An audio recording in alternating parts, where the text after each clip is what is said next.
With the testing procedure at the moment, and they're doing their best, I'm sure they are, but it has too many holes in it. One, they can only test for what they know. Let's say someone develops a new performance enhancing drug, not using chemicals that they can detect, that's not going to pop. Secondly, it's random testing, so they can test you at any time, any given moment. If you're not home when they arrive, they give you a warning. Like, that's it. And you're allowed 2 a year, 2 warnings. If you're juicing, or if you're using any sort of PEDs, you get essentially 2 get out of jail free cards, which I think is ridiculous.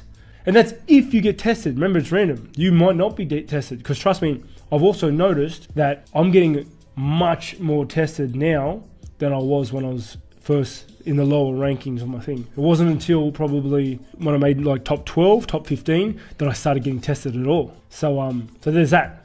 That's crazy in itself. So, and then, for instance, like, which blew my mind was, we went to the fight and I got tested as soon as I walked in. And you don't always, but I did. After the fight, I went to the hospital to get my hand checked out. They didn't test us afterward because we had to go to the hospital. I don't know if that's a loophole, if they just missed it, but we're not attacking the testing agency at all. Like, do not take for what I'm saying is an attack.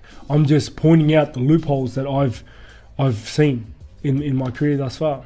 Whatever Romero's rehydration plan was, I would like to get on that, because he looks massive from the skeleton I saw the day before and him missing, and it looked like he was going to die, to him hopping back in that octagon, was like 2 different guys. And taking headshots, like, I hit him a lot, and he was able to just walk through those shots. Like, whatever he's hydrating on, I would like to know, so that I can also hydrate on that, because it turns you superhuman just about. Because like, when I was punching and kicking him, he felt like metal, like a dude made out of concrete. It was ridiculous. And I fought him a year ago, and he didn't feel like concrete. For him to make those changes physically and athletically in a year at the age of 40, like, I'm leaving that down to like nothing.